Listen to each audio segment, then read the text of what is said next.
I don't know about you guys, but for me, the nutrition part when it came to building your glutes was the most hardest part to understand. I just couldn't understand it.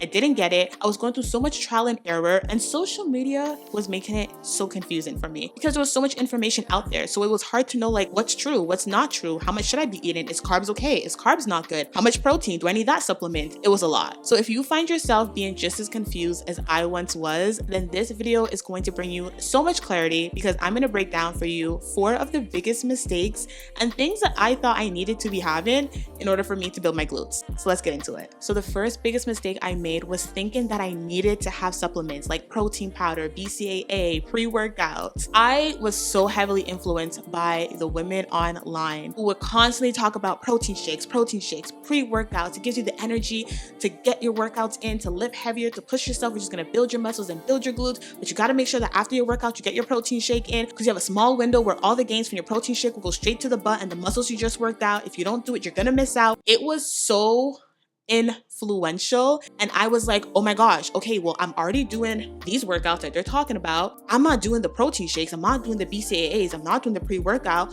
Let me do that because that's probably what I'm missing so I can get a body and a butt looking like that. And let me tell you, that was far from the truth. One thing about supplements that is so necessary for people and you guys to understand is that supplements are made to add on to what you are already doing. It is not made to replace something that you should be doing. So if you guys don't know this, protein powder is a supplement. It's processed. Protein powder should be taken to help you reach your protein goal after you have tried to reach your protein goal by eating as much whole foods as possible that are high in protein.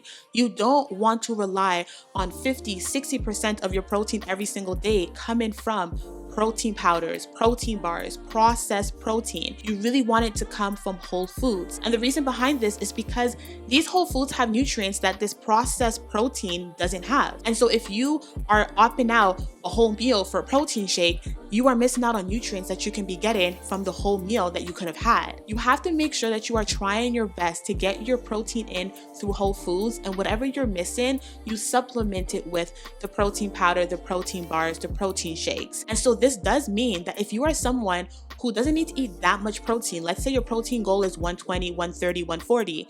If you are properly planning your meals out, you're going to the grocery store, you're picking up these high protein ingredients and you're cooking these meals, you can easily hit these numbers every single day without protein powders and protein bars. You just have to be intentional and you have to be planning ahead. But if you're not doing this, it's definitely going to be harder for you to reach that goal of 120, 130 grams of protein a day. So with that being said, I would recommend you guys to go ahead and get a protein powder because I do understand that some days you may not be able to meal prep or you may not be able to have the meals that you have prepped at home. So you would have to go out and get a protein shake or a protein bar. So I do recommend you guys to pick up a protein powder so that you have that option when you do need it, but you're not relying and banking on it all the time.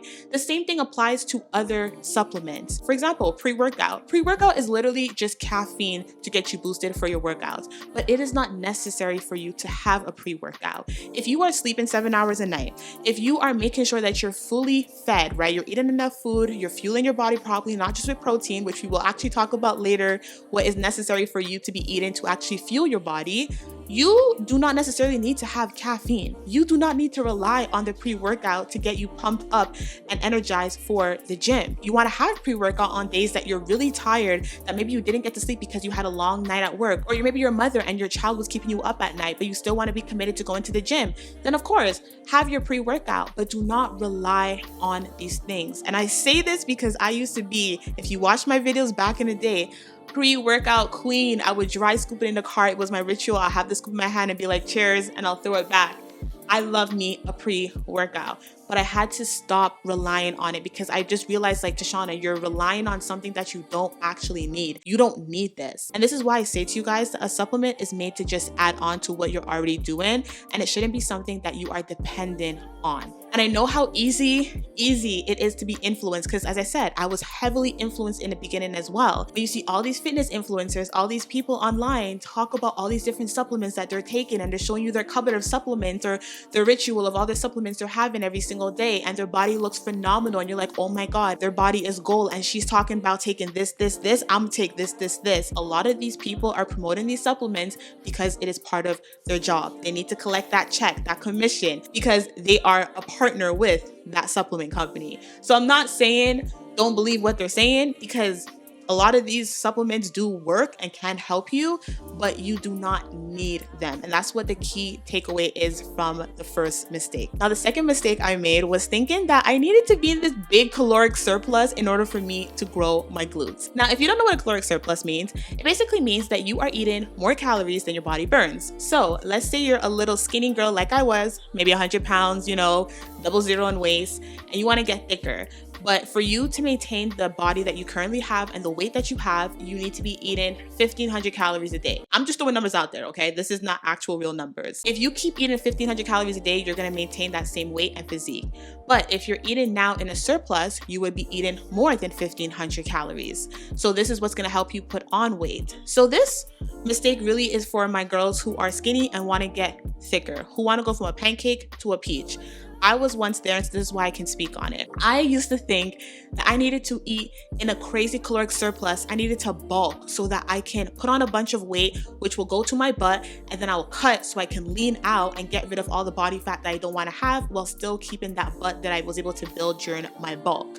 This is definitely a way of going about it. However, this is not the only way to go about it. But for me, with this approach, what a lot of people don't talk about is the insecurities that you begin to develop during the bulk. When you are someone who is skinny and petite, you don't really think too much about weight. You don't really are fixated about like, oh my gosh, I have a stomach now, I have back fat, I have arm fat, I don't like when my face looks chubbier. You don't experience that, so you don't really think about it or go through that. But once you are bulking and you are seeing yourself get bigger, you are getting bigger all over, right? That's what a bulk is. You can't really control where exactly you gain the weight. Same way you can't control where exactly you lose the weight, right? You can't spot reduce fat. Same thing, you can't spot add on weight. You know what I mean? And so what a lot of people don't talk about is that when you're bulking, you actually go through a lot of body dysmorphia where you don't like the way you look. You don't like how your clothes are fitting. You don't like how big you're getting. So it can be very, very challenging and hard on you mentally, hard on your self-esteem, hard on how you view yourself and see yourself. And so this is one reason why I don't like to go about this approach. I think it's a lot better for you to go about the approach in a more steady way. Think of it like if you had to fill your bathtub up with water to a certain level, you have to approach. You can blast that pipe all the way up and let the water fill all the way up to the top real quickly, and it can just flood over, and then you just got to take a bucket and now like, okay, let me kind of take some water out of the tub so it can get down to the level that I need it to get at. Or you can just turn the pipe on and let it run slow and steady until it fills up. You have more control, and when you reach to that level you need it at, you just turn off the pipe. And that is the approach that I did later on, and I found that so much better than bulking than cutting. But at the end of the day, with both approaches, you have to make sure that you're at least eating in a caloric maintenance level if you're not already doing that, or you're eating in a slight caloric surplus, so about 250 calories above your maintenance. You can do this by tracking your food, or you can do this by intuitively eating. You can go from maybe eating 2 meals a day to now 3 meals a day, or you can go from having 3 meals a day to now 3 meals a day and 1 snack, or you can go from having 3 meals a day no snack to 3 meals a day and 1 snack, and that 1 snack can be a protein shake. It's not going to hurt you to get 20 to 30 grams more protein in, even if it's above your protein goal. And if you're someone who's already eating 3 meals and a snack, just add a little bit more food to each meal. Add more veggies, add more fruits, add a bit more rice, a bit more protein. Carbs is not your enemy, okay? I don't want you guys to think that, oh my God, more rice, like that's gonna make me fat. No, I am gonna talk to you guys actually later on in this video about carbs and what carbs you should be having and what carbs is actually gonna help fuel you, but carbs is not your enemy. Now, if you don't know exactly how much calories you should be having as a whole, how much protein you should be having, how much carbs you should be having, how much fats you should be having every day, I can help you with a one-on-one online coaching. All you gotta do is just click the link above, book your free consultation call with me so we can chat and see if it's a good fit for you. Speaking of calories, this actually brings me to the third mistake, which is thinking that I need to have these bland, plain foods like chicken breast, broccoli, and white rice. I do not know how this typical bodybuilder, which mind you, bodybuilders are like a very, very, very small percentage of the world, okay? Not many people want to be a bodybuilder. So why are we so hell-bent on having the meal that bodybuilders have? You guys need to understand that there is no specific food within a food group that is going to be the heaven sent, this is golden, you need to be having this or you're not going to get the results. That is not the case. There are so many different foods out there within the three big macros, which is your carbs, your fats, and your protein, which we will get into actually after this, because all those macros are super important to be having when you are trying to build your glutes. But there are so many different food options within those macros that you guys can have and still get the results that you're looking for. Still build your glutes, still double the size of your glutes, still shape your glutes more lifted, more rounded, more perkier. When you are sticking to having bland foods all the time, this is not going to be sustainable. You are going to go crazy over these bland foods. You're not going to enjoy it, and it's going to make it harder for you to actually stick through the process, especially when this whole journey takes time. This is not a quick journey. Building your glutes, for the girls who've been watching me for some time, you know this because I always preach this. It takes time. It takes at least a good 6 months, and 6 months for some people is not even enough time. They need to give themselves a whole solid year. So when it comes to choosing bland foods that doesn't have much flavor in it and is very much just monotone, and you're doing it every single week after week after week after week, yeah, of course it's going to be hard for you to sustain it and keep it up, and it's going to make it hard for you to actually get results because you're not sustaining the eating part of it all. And so this is why it's so important for you to find foods that you actually enjoy, that fit within your macros. As long as you're eating the right amount of calories that you need to be having every single day, you're hitting your protein goal every single day, and 80% of what you're eating is whole, clean foods, which doesn't need to be bland, by the way. Like, you still can put seasoning and sauce and all of that and, you know, spice up your food, and that's still considered clean, whole foods. You will be perfectly fine. If you want to have pasta, you can have pasta. If you want to have Chinese food, you can have Chinese food. If you want to have pizza here and there, you can have pizza here and there. If you want to have chicken wings, you can have chicken wings. There's so many different options that you guys can be having that obviously may require a little bit of tweaks. Like, for example, the chicken wings, instead of deep frying it, put it in the air fryer, girl. It's going to be just as crispy and taste just as good. For the pasta, for example, instead of having regular pasta, have high protein pasta. That way you're still getting that high protein in while having a meal that you enjoy. If you want to have ground beef, make sure that the ground beef that you're having is more leaner, so it's 10% fat, 90% lean. So the takeaway here is for you guys to just spice things up and make it taste good. I know it sounds crazy, but I feel like a lot of people need to understand this because they get so hell-bent on calories and certain things are not good, and I need to be having it as like bland and basic as possible, and that's not the case. If you do like chicken breast, then spice up the chicken breast and make like 3 different kinds of chicken breast, keep it in your fridge so you have options to rotate throughout the week. If you like rice, I love rice, then you can make your rice, maybe spice it up, put like cilantro lime rice, or just have like regular rice but you cook your rice in maybe chicken broth instead of regular water.